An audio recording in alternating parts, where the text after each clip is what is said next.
Hello guys, I hope I find you well. Welcome to my channel. In this video, we are dealing with canvas bearing. In the previous videos, we have been dealing with true bearings or three-figure bearings, but now we have moved on to canvas bearing. My name is Brighton. Once again, thank you for your support and for your views. Okay, let's dive into it. Let's start with the definition. We want to define what is canvas bearing. A canvas bearing is a direction indicated by an angle from a reference point, such as north or south.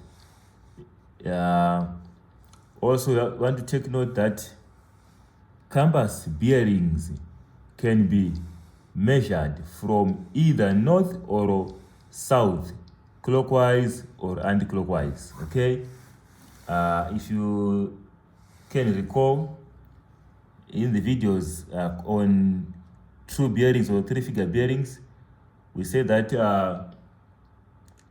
three-figure bearings are measured from the north.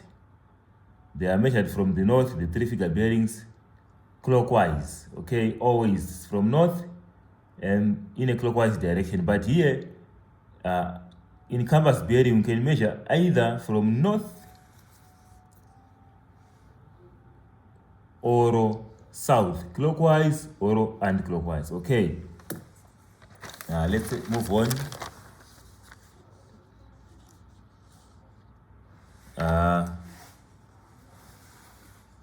So, as this diagram illustrates, you can measure either from north clockwise towards east, or north and clockwise towards west, or from south clockwise towards west, or south anti-clockwise towards east.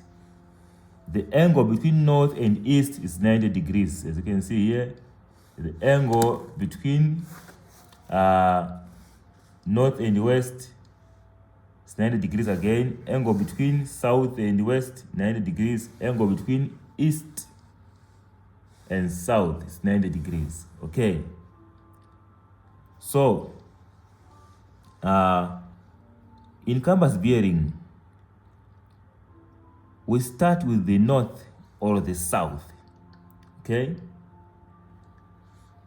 when we start with the north, it's when the object whose canvas bearing we are measuring, if that object is above the west-east line. If the object whose canvas bearing we want to measure is above the west-east line, that's this side, we start with the north. But if the object whose canvas bearing we want to measure is below the west-east line, somewhere here, we start with the south. Okay, so you have to bear in mind, start with the north. If the object is closer to the north, we start with south. If the object is closer to the south. Okay, here there's a diagram which can help us to enhance our understanding on canvas bearing. We want to find the canvas bearing of the letter T and the letter P. Okay, so you can see that T is closer to the north than to the south. Okay, also T is above the west-east line, so we start with the north and then turn towards the west. Okay, if you check very well, as I said before, the angle between north and the west is 90 degrees. If you add 70 degrees plus 20, the angle between north and this line going to T is 70, and the angle between this line going to T and the west is 20 degrees. So, since T is above the west-east line and closer to the north, we start with the north and then turn towards west. So we say north, and then we turn 70 degrees towards west, and then we reach the line which goes to T. So there are 70 degrees here. We don't consider this angle, which is between the line which goes to T and the west. No, we consider this angle, which is between the north and the line which goes to T as we move towards west. So we take this one, not this one. Okay, so our canvas bearing will be as follows.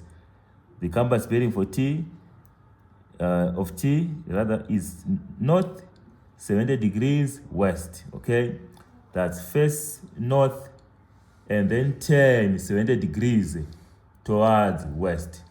Okay, let's go to the compass bearing of P. P is closer to the south. This P is closer to the south than to the north. Okay, so and also P is below the west-east line. So we start with the south. Once again, we consider the angle between the south and the line which goes to P, which is 30 degrees. Not this angle which is between east and the line which goes to P, because we start with the south. So south, and then turn 30 degrees towards east until we reach the line which goes to P. So there are 30 degrees here. So our compass bearing of P will be south 30 degrees east. Okay. So that's face south and then turn 30 degrees towards east. Okay. So that will be the compass bearing of T and P. Okay. Thank you for following. See you in the next videos.